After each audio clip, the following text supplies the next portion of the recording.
The movie revolves around a former hitman who has left his violent life behind and taken refuge at sea to escape his haunting past.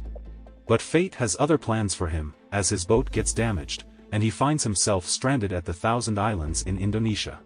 There, he meets a local named Doni, and their meeting triggers a chain of events that drag the hitman back into the dangerous world he had tried to leave behind.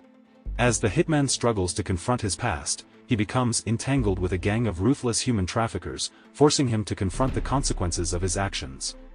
The story unfolds against the backdrop of the beautiful waters near Jakarta Bay, where we meet Ryan Teller, an Australian traveler who loves to explore different countries. He's fishing from his boat when he discovers that his vessel is damaged, and he must seek help from the locals to repair it. As he heads towards the nearest island, he finds himself in possession of a gun, and his adventure takes a dangerous turn.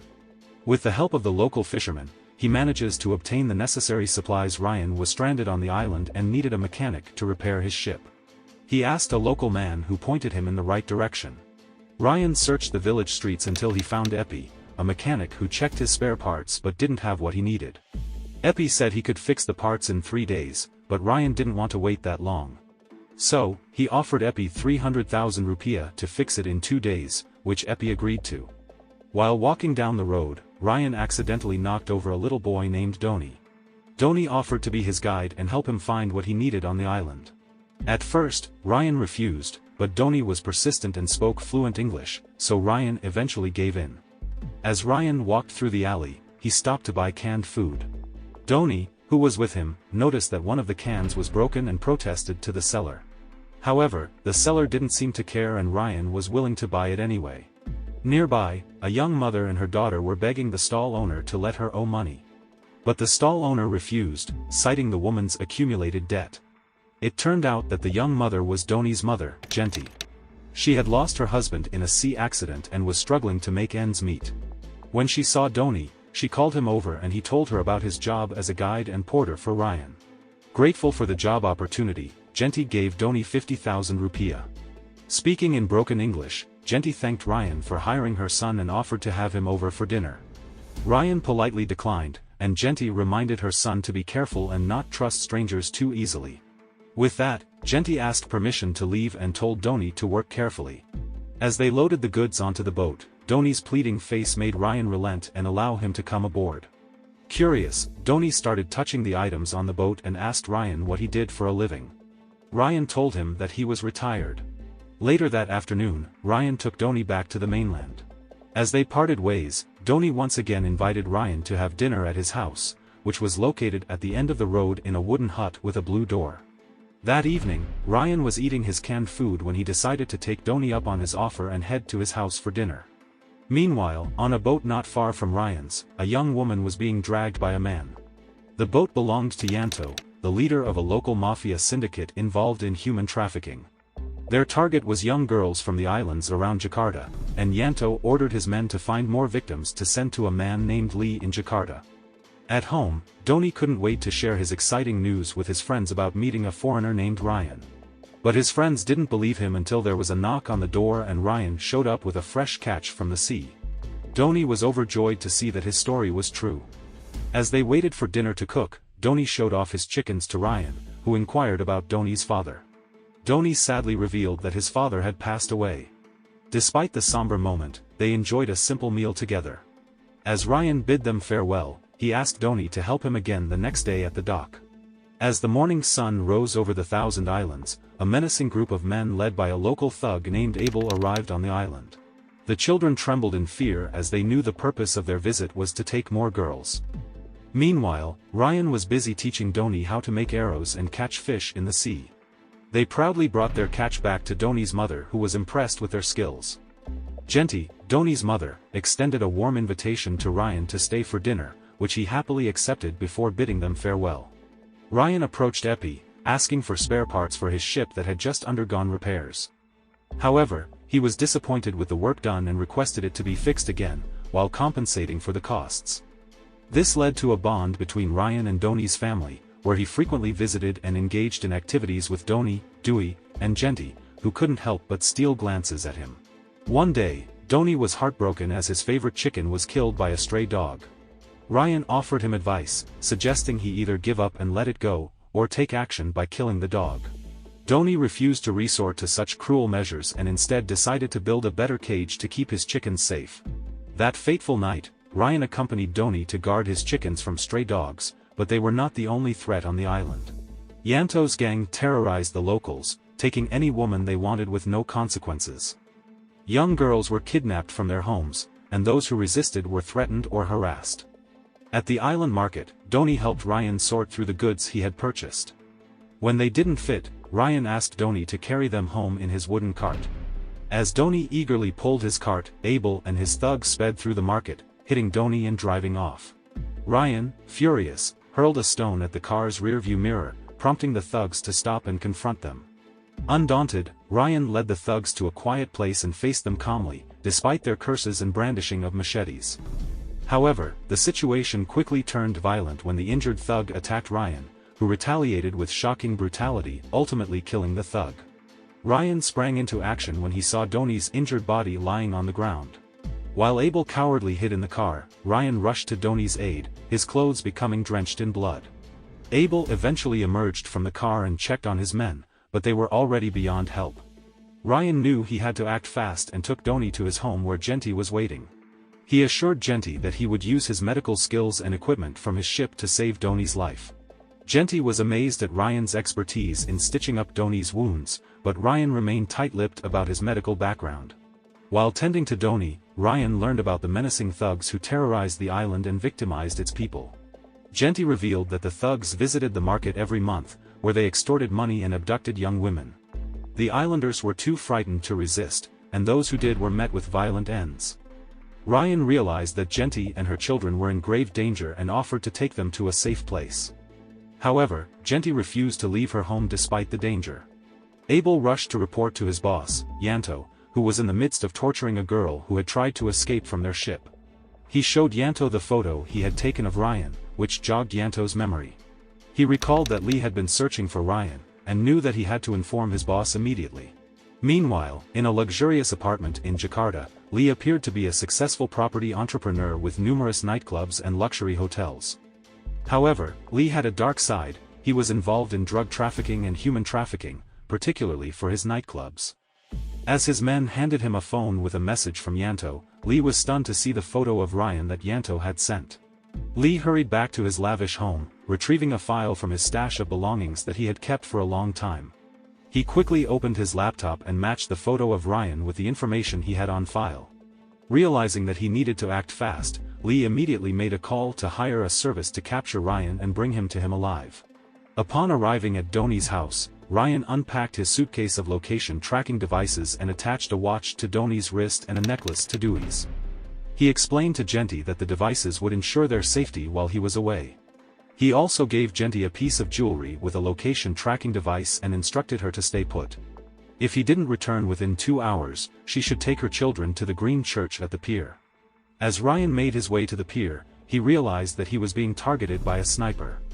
Unbeknownst to him, Lee had hired the sniper to capture Ryan alive.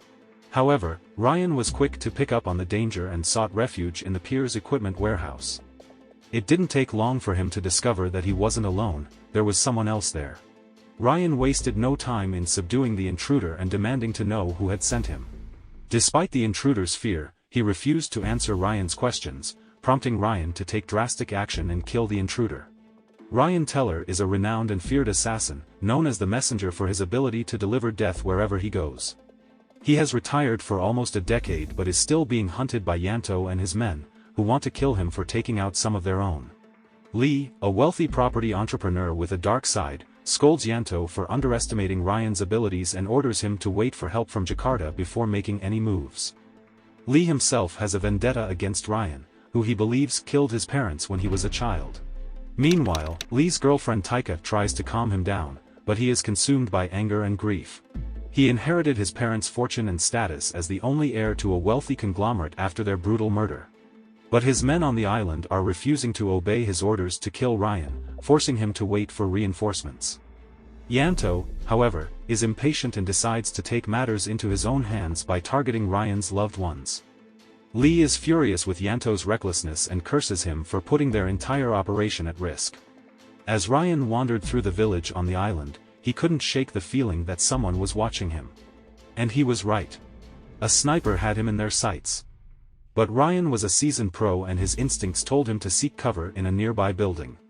Inside, he was caught off guard when he came face to face with Tom, an old acquaintance from his days as a hitman.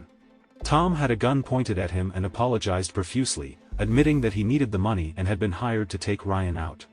Ryan was surprised that Tom would dare to target him, given their history. Ryan demanded to know who was after him and Tom revealed that it was a man named Lee from Jakarta, and there were 3 others on his tail. Ryan was alarmed to hear that one person had already been killed. Tom warned him that Lee was the boss of the local thugs and they wouldn't stop until they caught Ryan. Tom pleaded with Ryan for forgiveness and promised to disappear forever. But Ryan knew that Tom had missed his chance and he couldn't let him go so easily. Yanto was growing increasingly impatient and decided to take matters into his own hands. He ordered his men to travel to the island and eliminate anyone associated with Ryan, including the 2 young children who were close to him. Abel and his men arrived on the island, ready to carry out their orders. But little did they know, Ryan was ready for them. He stabbed himself in the chest and removed a GPS device, activating it and sending out a signal. Meanwhile, in New York, Toby was one of the admins responsible for managing the needs of the assassin organization worldwide. She received a signal indicating that someone was ready to work.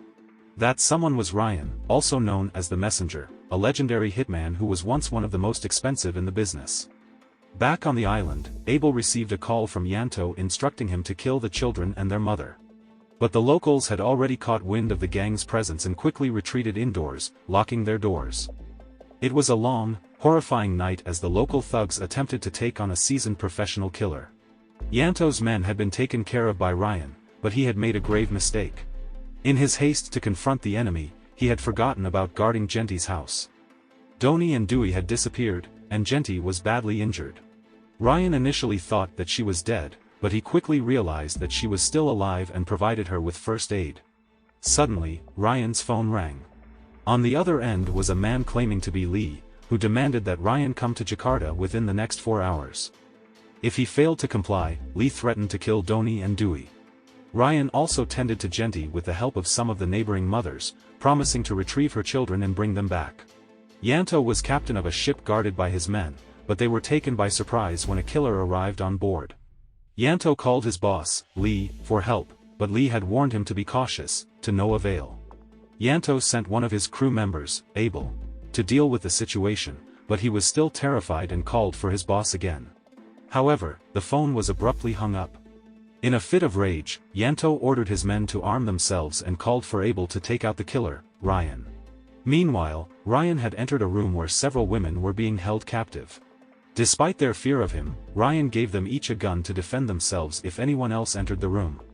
As Abel made his way towards the girl's room, he was quickly shot dead by one of the armed women. Yanto and his 2 men were also armed and fired their rifles at Ryan, but he proved too resilient. In that moment, Yanto realized he had made a grave mistake and pleaded with Ryan for forgiveness, offering everything he had. However, Ryan refused, stating that he had no need for Yanto's possessions and was much wealthier than him. Yanto's plea fell on deaf ears as Ryan ended his life. Ryan set off on a daring mission, driving his speedboat through the darkness towards Jakarta. He called Toby and gave her his activation code, requesting the services of 2 snipers in the area of his target location. However, only one sniper, named Mike, was available and he cost a whopping $1 million for just 1 hour of service. Undeterred, Ryan quickly transferred the payment and hired Mike for the job. Upon arriving at Tanjung Priok port, Ryan disembarked and quickly spotted the green infrared code signaling Mike's presence. Ryan immediately made contact with the sniper, providing him with the activation pin code and discussing the details of the task at hand. Mike confirmed that he would be ready at the location in just 16 minutes, leaving Ryan to make his way to a waiting Bajaj. Ryan commandeered a Bajaj driven by a local named Audi, instructing him to drive to the first location. Ryan's demeanor and preparation made Audi nervous and scared. Ryan explained that he was there to rescue a little girl and would leave her at Audie's house before moving on to the second location. Despite Audie's fears, he was unable to back out of the situation and accompanied Ryan to the guarded building. Ryan warned Audie to stay in the Bajaj, as the building was heavily guarded. As they approached the building, the guards ordered Ryan to stop, but Mike, the sniper Ryan had hired, sprang into action. Using his radio, Mike awaited orders for the next target as he and Ryan launched into a merciless attack, unleashing a deadly massacre. Audie was terrified as he rode in the rickshaw, never expecting to be caught up in a horrifying ordeal. Suddenly, armed men approached and pointed their guns at him, shouting for him to get down. One of the men noticed Ryan's bag and accused Audie of being in cahoots with him. Just as they were about to shoot, one by one, the gunmen's heads exploded. Mike radioed in to confirm the rickshaw driver's safety and Ryan rushed upstairs. But Ryan's troubles were far from over. Upstairs, Vargas held Dewey at gunpoint, hired by Lee to take revenge on Ryan for a long-ago grudge. Vargas admired Ryan's skills but couldn't believe he'd come back for such a petty reason. As Mike readied his gun, Vargas connected a video call with Lee, who revealed that he had waited 12 long years for this day. Lee's parents had been murdered by Ryan, and now he sought revenge. Lee ordered Ryan to put down his gun, and when he did, Lee ordered his men to kill both Ryan and Dewey. But suddenly, all of Lee's men were shot down and Lee was left stunned, having never expected such an outcome. Ryan took swift action to protect Dewey, securing her to a corner of the room and warning her to close her eyes and ears. With his machete at the ready, Ryan informed Lee that he had taken out Vargas and was now coming for him. As he swung the blade at Vargas, Ryan threatened Lee with retribution if anything happened to Donnie.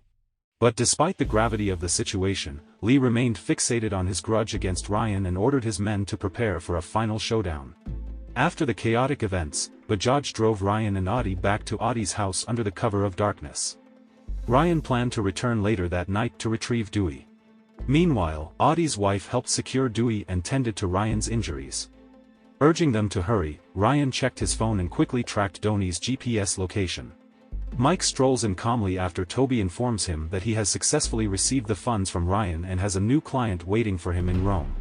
However, just before the radio transmission ends, Mike overhears Ryan shouting about keeping a boy at the club and having to save one more.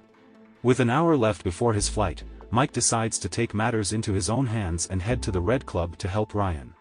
Upon arrival, Ryan enters the club while Audie hesitates to follow. But Ryan reminds him that the boy's life is at stake and they can't back down now.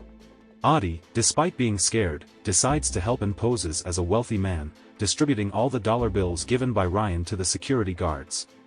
After buying and drinking alcohol to calm his nerves, Audie approaches the guards with his dollars, but they immediately stop him. With a quick thinking, Audie makes a show of sharing his dollars with the guards to gain entry. The party at the Red Club had already begun, and every door was tightly shut. This nightclub was owned by Lee, who used it as a hub for his illegal activities such as drug deals and human trafficking. Due to his connections with the police, no one dared to take down the club. Audie was awestruck by the atmosphere of the place, and even found himself getting drawn towards one of the female dancers on stage. However, he quickly remembered his mission from Ryan and realized he only had 10 minutes to distribute the money.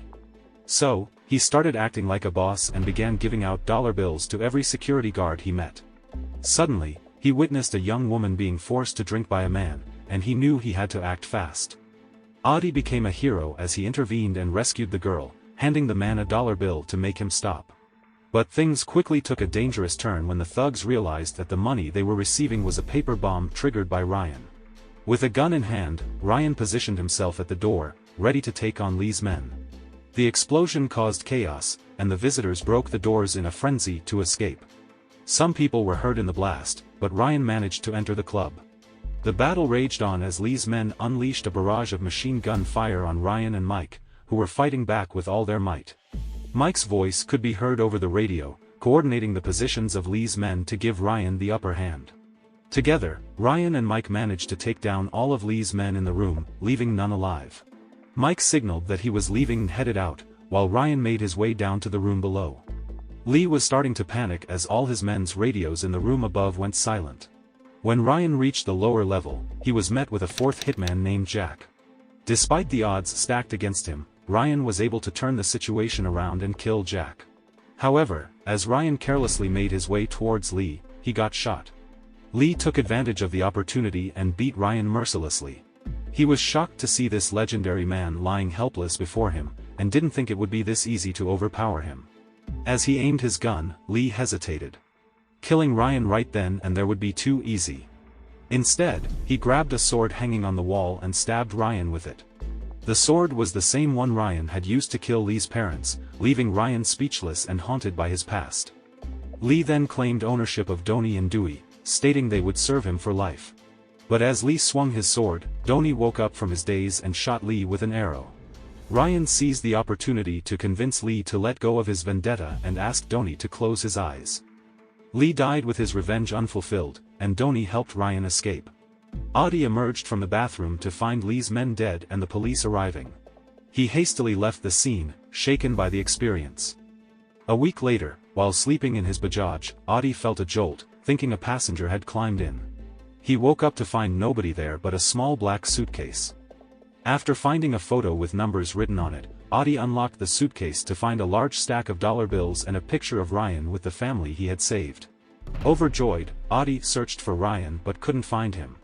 The kind stranger had repaid his debt in an unexpected way, leaving Audie with a newfound sense of gratitude. The moral lesson that we can learn from this movie is confronting and making amends with our past is important, being kind and compassionate towards others can have a positive impact, standing up for what is right is necessary, and appreciating simple pleasures in life is valuable.